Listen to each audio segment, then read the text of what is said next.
चलित जून मास 23 तारिख दिन आमर रामगिरी थाना रे गोटे अभियोग है जे अभियोग कले ना हूँ वरुण कुमार नायक से गोटे अभियोग कले जे मोर बड़ भाई मोर सान भाई गत काली ठारू अर्थात 22 तारिख ठारू निखोज हो जाइछन्ते कुआडे मिलू नांती।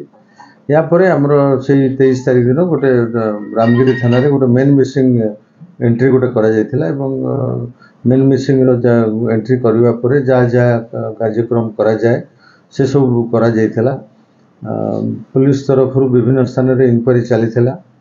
से समय से भितर हठात 25 तारिख दिन से अभियोगकारी पुणी थाना को आसिक अभियोग कले जे गाँ पाख नलारे डेड बॉडी भाई डेड बॉडी भासुची। यापर ग्रामवासी मैंने से डेड बॉडी को चिन्हट करते एवं से मृत रमेश नायक डेड बॉडी बोले चिन्हट करते।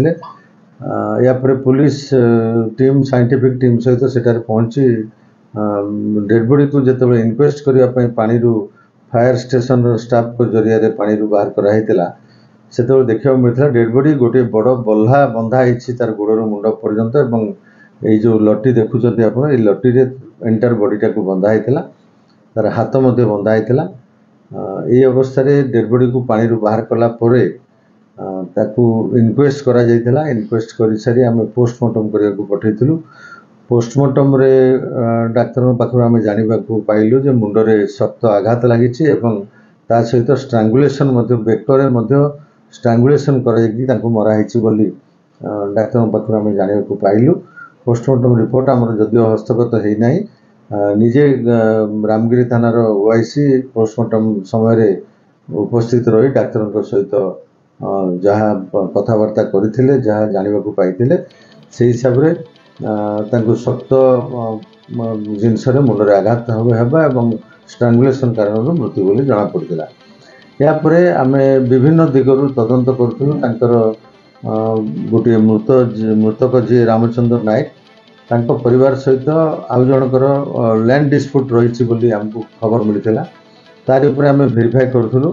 भेरीफाई करने भितर लैंड डिस्प्यूट रे थिबा अतुल प्रसाद बेहेरा दली एवं आउ किछि लोकन को आम इंटरोगेशन परिसर को आनीथिलु।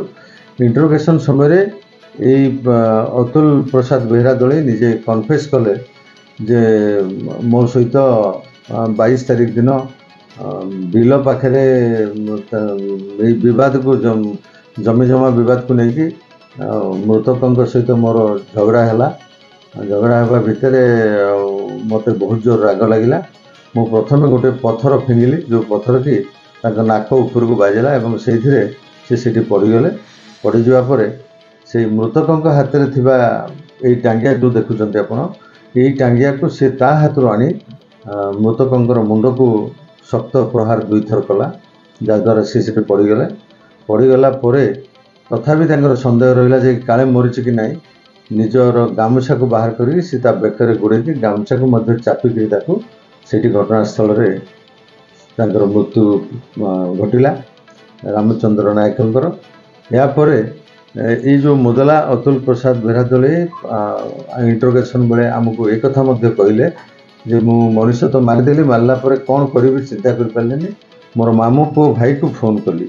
तांकर मामू पु भाई हेले विश्वनाथ प्रधान घर करंजपड़ा से रामगिरी थाना एरिया रे तांको फोन करने पर से पहुँचले। पहुँची सारी मामू पु भाई सहित मुख्य मुदला अतुल प्रसाद बेहेरा दली योजना करी जंगल भितर प्रथम नहीं डेड बॉडी को राति संध्या पर्यंत लुचई देले एवं राति 2 भाई पुणी थरे सेठी को आसिले।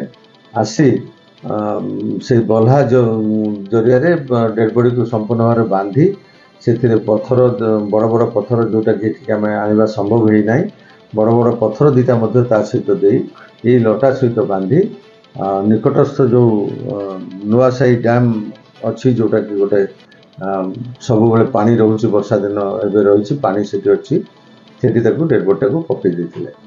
ये डेड बॉडी 25 तारिख दिन जितेबाला पानी रे भासिला लोक मान नजर को आसीथिला एवं अभियोगकारी नजर को मध्य आसीथिला। या पर आमे ए मुदलांकर मुख्य मुदलांकर मामू पो भाई जे विश्वनाथ प्रधान तांको मध्य आमे अप्रिहेंड करिकि तांको इंटरोगेशन कलु। सी मध्य इंटरोगेशन रे ए कथा कन्फेस कले जे हां मोर पीस पो भाईंकर फोन पाई मु घटनास्थल को आसीथिली। आसिला पर जो मरी जाइथवा देखि तांको डेड बॉडी को लुचेबारे मो सहयोग करथिली एवं मुख्य मुदलांक निर्देश क्रमे जे मृतक तांकर मोबाइल को पत्थर रे छेची मु भांगी देथिली। आपण भंगा मोबाइल देखुथबे एठी सेटा मृतकंकर मोबाइल। ये दुई मुदला परस्पर मध्य जो वार्तालाप होइछन्ती सेथिरे मोबाइल रे तार प्रमाण रहिछि ताकु मध्य आमे मोबाइल दुईटी को सीजर करिछु। या व्यतीत घटना रे व्यवहार हेतिबा कुराड़ी पत्थर ब्लड स्टेन्ड लुगा एवं अन्यान्य जहाँ जहाँ इनक्रिमिनेटिंग जिनस दरकार अच्छे इन्वेस्टिगेशन बेले मिली जहाँ समस्त सीजर कराई। आज ये दुई आसामी को गतकाली आम गिरफ्त करूँ। आज कोर्ट चालान कर।